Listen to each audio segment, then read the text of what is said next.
The Last Duel. The Last Duel is based on the true story of France's last trial by combat in the Middle Ages. Knight Jean De Caurrouge challenges his former friend Jacques Le Gris to a duel after Jean's wife Marguerite accuses Le Gris of sexual assault against her. If Caurrouge loses the duel, Margaret will be burned alive. The Last Duel is based upon books by Eric Jager and adapted to screenplay by Nicole Holofcener, Matt Damon, Ben Affleck, with Ridley Scott directing, starring Matt Damon as Jean De Caurrouge, Adam Driver as Jacques Le Gris, and Jodie Cormer as Marguerite as Caurrouge. And if you are new here to the channel, please make sure that you subscribe and turn on your bell notifications. And as you can see, we are in a change of scenery.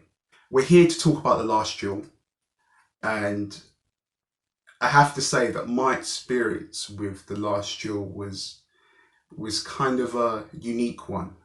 I went to go see this film at Leicester Square in Screen 3, and if anyone's ever been in Screen 3 at Leicester Square, it's kind of like the setup is like a home theatre, and I was like in the first row from the screen. When I say that, it wasn't to the point where it's kind of off-putting and it feels like you can't really watch the film because it's like your eyes are like stuck to the screen in the sense there's nowhere to move.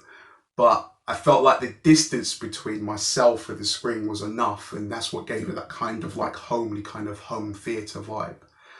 I don't know if you guys remember, but when I had read up on The Last Duel and I read up the plot and I'd done that video talking about the plot, the synopsis and the characters that were going to be involved in the story, I said that just have the protagonist one side of the field and the antagonist on the other side of the field, and just have that as a trailer. And funny enough, I feel like I'm like Nostradamus, because the opening of the film is literally what I said in that video, and that's how the story kicks off. Ultimately, with The Last Duel, not only is this a story about betrayal and friendship and all these things, two things I wasn't expecting with the film was its non-linear structure and actually how much action that was in the film. From the trailers, I never got the gist that it was I knew it would have elements of action, but I thought that the elements of action were only going to come between Jacques Le Gris and De Caurrouge.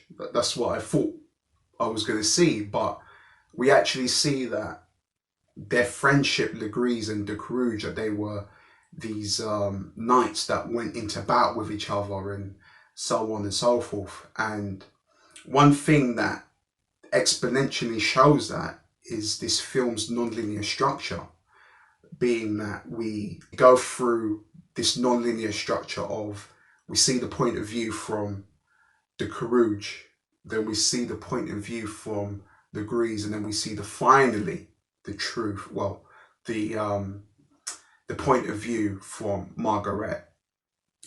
And I am really one of these people that really enjoyed how these characters were written, and I think it was brilliantly done. You got Caurrouge, who is this man who's always constantly got this chip on his shoulder, like he's owed something. And you see Matt Damon carry that demeanor, carry that persona, not only as a character, but also in his physicality, in the way that he fights. And I gotta tell you, man, the way that Matt Damon embodied that character, man, it was brilliant. Then you see the interpretation of Jacques Le Gris, played by Adam Driver. And Adam Driver, I gotta give it to him, because this guy, every performance this guy does, it's so different to performances he's done in the past. He's kind of like becoming that actor where he's like a chameleon, where he's just evolving every time he appears on screen. And his character has this warped delusion, and you see through his character, he has this nature where he believes that he's eloquent and he's very poetic.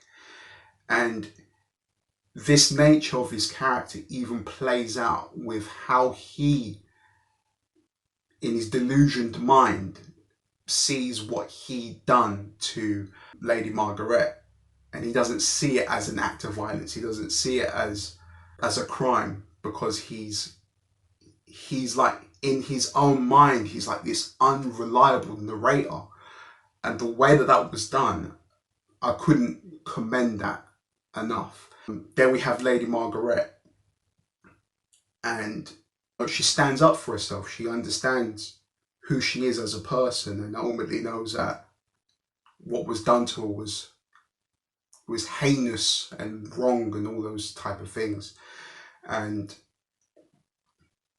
because people would say that there's been an exploitative nature with the acts of sexual violence that happen, it never feels like it's trying to make it look nice, or it's grotesque in all of the different ways. I mean, when those scenes were playing out, our audience just wanted the entire ground to just swallow us up. I think Jodie Cormer done a brilliant job of showing how vulnerable she is, this character, but how strong she is as well, with coming forward and telling her side of the story. And as well, one thing that you see throughout the last Duel is that every interpretation of the non-linear structure, they all look different.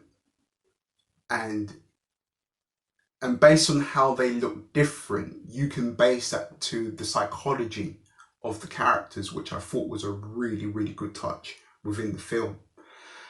But all in all, I gotta say that Last Duel was, at this moment in time, it's the best film I've seen this year in 2021. I'm sad to hear that this film wasn't, that nobody really went out to go see it, you know, during, didn't make as much money as we'd hoped to at the box office. But at the time of this film coming out, there was a lot of competition. There was Halloween Kills, No Time to Die, Let Carnage, Let There Be Venom. Venom, Let There Be Carnage. That was a tongue twister, but so people have ampled that to the fact that maybe that's why the film didn't make money. And people have also speculated that younger audiences are going to cinema during this time period, and that older audiences are less reluctant to go because of, you know, the whole thing with COVID-19 and so on and so forth. But I was a part of that young audience that went to go see it. I mean, maybe I'm just one of those crazy film enthusiasts, you know. But look, I mean, the way I look at it, it's Ridley Scott. I mean, who doesn't go watch a Ridley Scott film? You know, so, but I gotta say, this film blew me away. And if you haven't seen it, I recommend it. Put it on your watch list when you get around to watching it. I don't know if it's in the cinema, but definitely buy this on DVD, get it on digital release, just watch this. It's one of the most poignant, harrowing films that I've seen since Mosul, which later on this month there'll be a review for that. So guys, thank you all for watching. Change of scenery is going to be like this for, I don't know, maybe the next week or 2 weeks in here. I'm going to try and do something about the lighting in here. Try and get a lamp behind my phone here so I can just illuminate the room a little bit more. But no guys, thank you for watching. Like, comment, subscribe, click here if you want to see more. Check out the playlists on the channel as well. They're always being updated. But yeah, subscribe, leave a like, comment. Let me know your thoughts if you've seen the film as well. And I'll see you in the next video. Cheers.